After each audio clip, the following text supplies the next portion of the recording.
Have you ever been drunk or high and came up with this truly amazing idea but then became sober and realized it wasn't as amazing as you thought it was?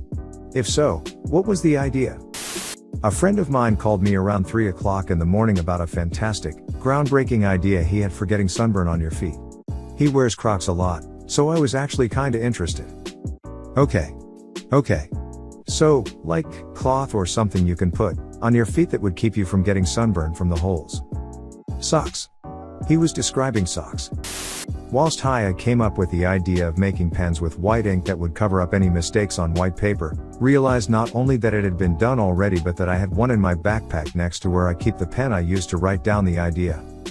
I came up with that one in kindergarten. My mom then told me about whiteout lol. I wanted to write them demanding partial credit because I hadn't heard of it, so had the idea too. Mom said we were out of stamps. While taking what I thought was acid and turned out to be a 25 ml, I was beyond confident that I had not only finally understand the truest, deepest secret of the universe, but that I had distilled the idea into an image that could be drawn out. I was certain that with that image I could remember everything about the true universal secrets when I came down. The next day I looked at the paper, and it was a line with a circle on each end, like a dumbbell. I have no idea what it means. When taking DMT on acid, I had a trip where I flew into space, saw the entire universe on a cosmic wall, and heard what the meaning of life was. When I opened my eyes, I wrote down the meaning to life in my phone. After sobering up, I looked at my notepad and all I wrote down was walls. Without divisions between things, aka walls, everything would just be one big one thing, and none of the universe would exist. Life as we know it happens because matter and energy are able to be discrete pieces kept separate from each other. Boom. Done. What if walls truly is the meaning of everything? I was on an acid trip once and I also concluded that walls is the explanation for everything. I think it has something to do with all the walls you put in front of yourself by social influence, by propaganda, etc. that don't allow you to see all the way through. I remember part of the solution being breaking those walls. I also remember breaking one of the walls during the trip. I don't know what wall it was though. I had a deep conversation with a homeless man while tripping, and we concluded that everything in life is too rigid and angular and you need to be more like jelly so you can flow through the cracks. Whether or not my homeless friend was real, still unsure to this day. You put jelly in a glass, it becomes the glass. You put jelly in a teapot, it becomes the teapot. Jelly can flow, but it can also crash. Be jelly, my friend. Homeless Bruce Lee. Yo, yes, this. But my experience wasn't on acid, it was on shrooms. I was freaking out, so my friends drove me to a secluded beach not too far from my house, and while I watched in awe of the sand, ocean, sky, palm trees, and whatever else was there all morph into one, along with some other freaky shit. The sand was bubbling, dude. I had some synesthetic effects where that was also happening with my idea of roads, cities, countries, and I realized it's all separation. It's all walls that shouldn't be there, and I was seeing it all, including roads/cities/elsewhere, disintegrate before my very eyes, and with a free-formed and singular place without these borders, the world would truly be at peace. Shit was fucking peanut. That comes close to what I experienced when I was on shrooms. For me, it was realizing that patterns don't exist and we just made everything up by ourselves. All the negative/positive things we think about ourselves, everything we think we know about who we are, what our identity. Sounds obvious, but experiencing a world without these patterns for a brief moment, holy F. Never again though, way too intense. What you're describing reminds me of the Kabbalah. It describes certain walls represented as spheres that illustrate the layers of consciousness that color our world to us down to the center, the tipperith, or the point that experiences, which come to find out, is the point we all experience everything. The first time I got really stoned, I closed my eyes and had this vision of different beings, each with their own way of bursting through ceilings. There was a wolfman type of thing that would leap up and claw into the ceiling. There was a boxer with a busted up face who would deliver these jumping uppercuts to break up through. There were like 7 different characters, each with their own method. The idea behind it was about how there's always a larger context to everything and you need to burst through the ceiling to see the bigger picture. But even in that new big picture there's an even greater context. I'm now realizing that it's kind of hard to describe what I was actually thinking and feeling. This is a somewhat weak version of it when I try to put it into words. But it was profound. I still think about that vision from time to time, 30 years later. There are no nouns. Nouns are just labels applied by the brain to categorize the universe, but they don't exist in reality. Reality only is, only unfolding, only doing. What you think of as myself doesn't exist. Your personality is like an operating system on a computer. This was what I realized when I experienced ego death. No psychedelics needed.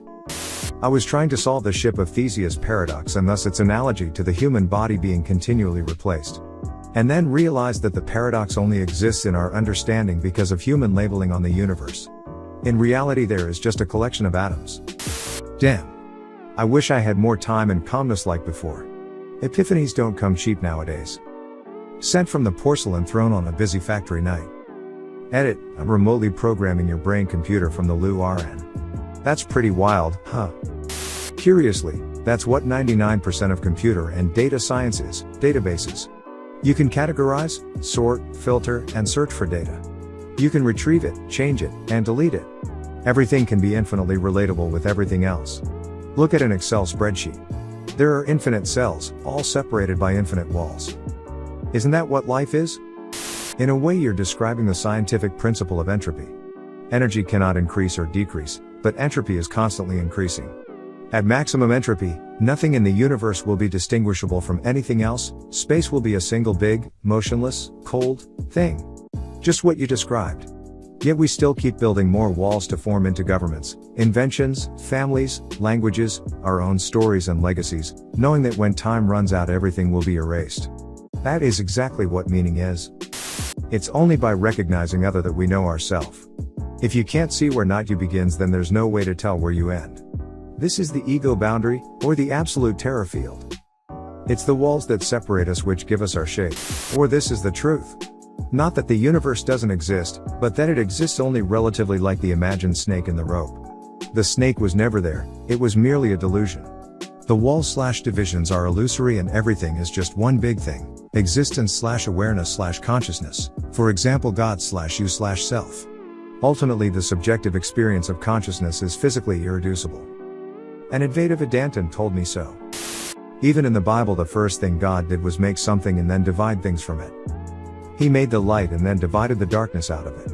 He made the world and then divided the sea out of it. He made the day and then divided the night out of it. Everything exists because of divisions. Maybe you were really onto something there. One time I couldn't possibly fathom as to why people had walls in their homes except for their bathroom to trap in smell. I was convinced walls are literally just for hiding your stuff from another room. But it's catching cats being unfaithful to their human owners by being fed by a neighbor who thinks they are astray. Running for my local school board.